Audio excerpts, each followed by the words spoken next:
Mayong buntag pag-usab ninyong tanan.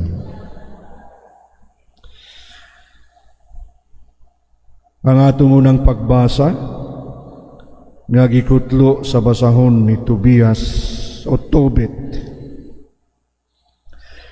Naghisgot kini mahitungod kung unsa ka importante diha sa kaminyoon ang pagtuo ug pag-ampo sa Dios. Atong nadunggan ang pagtugyan ni Rachel kang Sara ngadto kang Tobias nga anak ni Tobit isip may himong bana. Kung atong nadunggan pag-ayo, adunay pito ka pamanhunon si Sara nga sa dihang sa gabi sa ilang kasal sila nangamatay. So si Tobias ang ikawalo. Apan si Tobias gipanalanginan sa Dios, giubanan sa anghel. Ug siya nagampo uban kang Sara sa ilahang panag-ipon. Nga ang bugkos sa kaminyoon kinahanglan pagalig-unon diha sa pagtuo, pagsalig, pagampo sa Dios. Dili kini mapalig-on sa kahangol sa material nga butang, dili lamang kini mapalig-on sa kaulag kundili pagtuo sa Dios.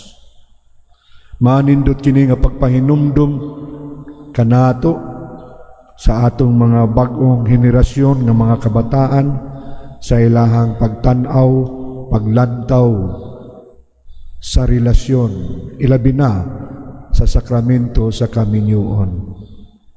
Kay nawala na ang Ginoo sa tiliwala nining maong panag-ipon. Sa atong ebanghelyo, atong nadunggan ang mahitungod sa sugo sa paghigugma.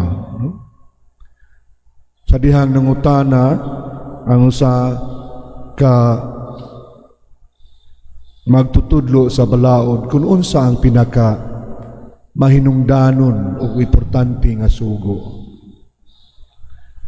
Gitubag ni Jesus ang una nga mao ang pag-ila sa Dios ug wala nay lain ug paghigugma sa Dios sa tibuok niyang kinabuhi, sa tibuok niyang kasing-kasing, sa tibuok niyang kalag ug sa tibuok niyang kusog. Sama sa usa ka kaslunon, they only expect total love and commitment. Dili tunga-tunga ra o dili ginagmay lang, kundili total commitment, total love. And that is what God is asking us. Number 1 commandment. Love your God with all your heart, with all your life, with all your soul, and with all your strength. If we demand total love from our partners, how much more with God? He demands total love. And it's the same with the expression of that love ngadto sa mga silingan sa isig katao. Higugmaa ang imong isig katao sama sa imong paghigugma sa imong kaugalingon. This love nga iyang gihisgutan sa unang sugo kinahanglan nga makita diha sa paghigugma sa isig katao, sa paghigugma sa pamilya, sa paghigugma sa katilingban, sama sa paghigugma sa kaugalingon. Ang paghigugma sa kaugalingon paghatag og importansya sa kaugalingon.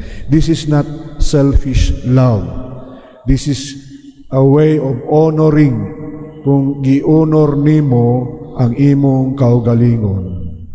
Kung gi-honor nimo ang imong kinabuhi, kay ikaw, imahi man, kasamahan man sa Dios, walay rason nganong dili usab nimo i-honor o irespeto ang kinabuhi sa uban o ang kinabuhi sa imong isikatawo.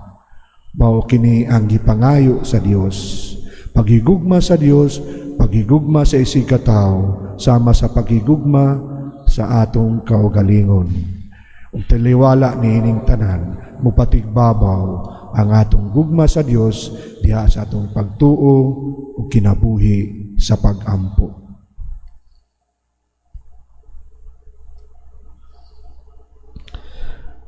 Palihog manindog kita.